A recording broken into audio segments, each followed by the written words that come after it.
Hello students, welcome back to Hindi mirror channel. सभी students का Hindi mirror पर फिर से स्वागत है। अभी जो कंटेंट लेकर आए हैं, बीए थर्ड सेम के एग्ज़ाम अब स्टार्ट होने वाले हैं। अभी जो एग्ज़ाम चल रहे थे फर्स्ट सेम और फिफ्थ सेम के चल रहे थे। फर्स्ट सेम के अब जो है एग्ज़ाम ख़त्म हो ही चुके हैं। फिफ्थ सेम के भी जल्दी ही अब जो है ख़त्म होने वाले हैं। फिफ्थ सेम के जो एग्ज़ाम हैं उससे संबंधित भी हमने कंटेंट अपलोड किया, फर्स्ट सेम से भी किया और थर्ड सेम का ऑलरेडी अपलोडेड है। काफ़ी स्टूडेंट्स के मैसेज आते रहते हैं कि मैम थर्ड सेम के भी दे दीजिए, तो मैं आपको बता दूं हमने सभी की प्लेलिस्ट बनाई हुई है। फर्स्ट सेम की भी, थर्ड सेम की भी, फिफ्थ सेम की भी, सभी की प्लेलिस्ट बनी हुई है। और बात करते हैं आपके को करिकुलम की, तो को करिकुलम आपकी इन्हीं प्लेलिस्ट में बनेगा। चाहे आपका बीकॉम बीएससी है, चाहे आपका बीए है, सभी का जो पेपर हुआ है अभी प्रीवियस, तो वो सभी आपको इन्हीं प्लेलिस्ट में मिलेगा। फर्स्ट सेम का फर्स्ट में, सेकंड का सेकंड में, फिफ्थ का फिफ्थ में, सब वहीं पर मिलेगा। तो चलिए बने रहिए हिंदी मिरर के साथ ऐसे ही बेनिफिशियल वीडियो के लिए। लाइक कर दीजिए, शेयर कर दीजिए इस वीडियो को, क्योंकि ये जो हम वीडियो लेकर आए हैं बीए थर्ड सेम की जो पेपर हुआ था लास्ट ईयर, इकोनॉमिक्स का पेपर का नाम है बेसिक ऑफ पब्लिक फाइनेंस। तो चलिए देख लेते हैं। ये मेजर पेपर था आपका, कौन कौन से यहाँ पर क्वेश्चंस पूछे गए थे। एक स्टूडेंट्स की बहुत टाइम से क्वेरीज आ रही थी कि मैम इको का पेपर दे दीजिए, तो चलिए इको का पेपर आपका आ चुका है। और अपनी प्रिपरेशन कीजिए और तैयारी के साथ साथ शेयर भी करते रहिए यहाँ पर। और हाँ, सब्सक्राइब जरूर कर लीजिए, क्योंकि एक ही प्लेटफॉर्म पर आपको सभी जानकारी हृदय सुमन से संबंधित मिलती है। आपको इधर उधर कहीं जाने की ज़रूरत नहीं है किसी भी चैनल पर। यहीं आपके लिए सब कुछ तैयार मिलता है, और जो नहीं मिलता है उसकी आप क्वेरीज भेजते रहिए, आपकी ज़रूर हेल्प होगी। यहाँ पर शॉर्ट आंसर टाइप क्वेश्चन जो है देख लेते हैं कौन कौन से पूछे गए थे। पहला क्वेश्चन, पैटर्न वही है, सभी पेपर में सेम पैटर्न होता है। यहाँ पर जो क्वेश्चन आपको 8 क्वेश्चंस दिए जाते हैं, जिनमें से आपको कोई 5 करने होते हैं, जो 6 नंबर का एक होता है। पहला क्वेश्चन पूछा गया था, सार्वजनिक वित्त व निजी वित्त में अंतर स्पष्ट कीजिए। अब एक चीज़ पहले ही क्लियर कर देते हैं कि कुछ क्वेश्चंस जो हैं शॉर्ट होते हैं, कुछ क्वेश्चंस आपके लॉन्ग होते हैं। तो कई बार ऐसा होता है क्वेश्चंस रिपीट होते हैं, और जो क्वेश्चन शॉर्ट होते हैं वो लॉन्ग में चले जाते हैं, जो लॉन्ग क्वेश्चन होते हैं वो शॉर्ट में आ जाते हैं। अब जैसे ये वाला क्वेश्चन है, सार्वजनिक वित्त व निजी वित्त, इस बार ये दोनों वित्त आपसे ज़रूर पूछे जाएंगे।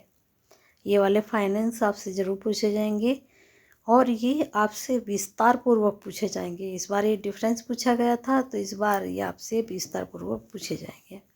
नेक्स्ट क्वेश्चन यहाँ पर पूछा गया था, अधिकतम सामाजिक लाभ के सिद्धांत की व्याख्या करें। ठीक है, discuss the principle of maximum social advantage. Next आपका थर्ड क्वेश्चन देख लेते हैं। थर्ड क्वेश्चन में सार्वजनिक व्यय के प्रकार की चर्चा करें। अब ये जो सार्वजनिक व्यय है, ये आपका लॉन्ग में पूछा जा सकता है इस बार। ठीक है, रोजगार पर सार्वजनिक व्यय के पड़ने वाले प्रभाव की चर्चा करें। अब देखिए, सार्वजनिक व्यय के 2 क्वेश्चन ही यहाँ पर बन गए हैं, और ये आपके शॉर्ट में पूछे गए हैं, तो इस बार ये आपके लॉन्ग में पूछे जा सकते हैं। तो सार्वजनिक व्यय भी आप अच्छे से पढ़कर जाइएगा। और ऊपर मैंने आपको बताया था कि ये वाला प्रश्न सार्वजनिक वित्त व निजी वित्त भी अच्छे से पढ़ लीजिएगा। नेक्स्ट क्वेश्चन आपका, रोजगार पर ये हो गया, सार्वजनिक आय की महत्व की व्याख्या कीजिए। अभी आपने व्यय के बारे में पढ़ा, अब है आय, इनकम। ठीक है, तो यहाँ पर explain the importance of public finance. तो यहाँ पर जो आय है वह क्या है, आय से संबंधित भी अच्छे से पढ़कर जाइएगा, आय और व्यय। ठीक है, यहाँ पर प्रत्यक्ष कर तथा अप्रत्यक्ष कर में अंतर स्पष्ट कीजिए। ये भी प्रश्न बहुत अच्छा है। सार्वजनिक ऋण के विभिन्न स्रोतों की व्याख्या करें। ये प्रश्न भी आपका इम्पोर्टेंट है। लास्ट क्वेश्चन था यहाँ पर, संतुलित बजट तथा असंतुलित बजट में अंतर स्पष्ट कीजिए। तो यहाँ पर बैलेंस्ड बजट और अनबैलेंस्ड बजट क्या होता है, ये आपका लॉन्ग में इस बार पूछा जा सकता है और इनको विस्तृत रूप में पूछा जा सकता है, अंतर नहीं पूछा जाएगा। दोनों को अलग अलग पूछ सकते हैं, संतुलित बजट क्या है और असंतुलित बजट क्या है। चलते हैं लॉन्ग क्वेश्चन की तरफ। लॉन्ग क्वेश्चन में यहाँ पर attempt any 3 question, each question carries 15 marks. Pattern वही 5 में से कोई आपको 3 करने थे और अब इस बार भी 3 ही करने के लिए आएंगे 5 में से।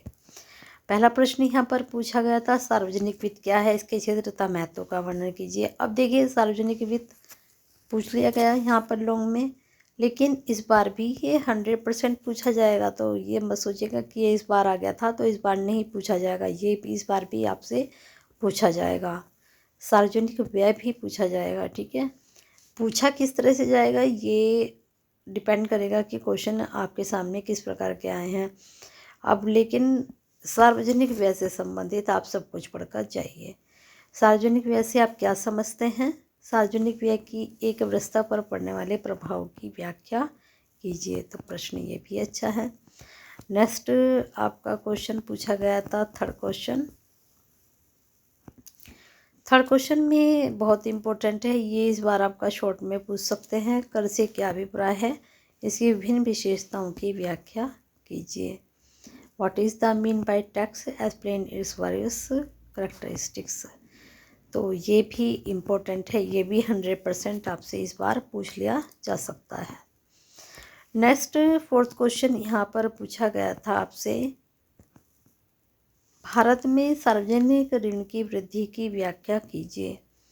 अब देखिए सार्वजनिक व्यय भी हो गया है, सार्वजनिक व्यय भी हो गई है, आय भी हो गई है, कर भी हो गया है। अब यहाँ पर पूछा गया सार्वजनिक ऋण क्या है, explain the growth of public debate in India. तो ये प्रश्न भी आपके लिए इम्पोर्टेंट हो सकता है। जो स्टूडेंट्स अभी तक कनेक्टेड नहीं हुए हैं और वीडियो को देख रहे हैं, सब्सक्राइब कर लीजिए, बेल आइकन हिट कर दीजिए, जिससे नए वीडियो के नोटिफिकेशन आपको मिलते रहें। और सभी स्टूडेंट्स प्लीज़ शेयर ज़रूर किया कीजिए, क्योंकि आप शेयर करते हैं तो कहीं ना कहीं किसी की हेल्प करते हैं। तो शेयर कीजिए, केयर कीजिए। लास्ट क्वेश्चन 5 क्वेश्चन पूछा गया था यहाँ पर, What is financial policy? Explain the main objectives of policy. राजकोषीय नीति क्या है, राजकोषीय नीति के मुख्य उद्देश्यों का वर्णन करें। तो ये प्रश्न भी आपके लिए 100% इम्पोर्टेंट है। तो बने रहिए हिंदी मिनट के साथ ऐसे ही बेनिफिशियल वीडियो के लिए। आपका पेपर था और काफ़ी स्टूडेंट्स की क्वेरीज काफ़ी टाइम से आ रही थी, एक स्टूडेंट्स की तो कंटिन्यू क्वेरीज आ रही थी इसकी। चलिए पेपर आपको मिल चुका है, तो और स्टूडेंट्स के लिए भी शेयर करते रहिए, लाइक करते रहिए।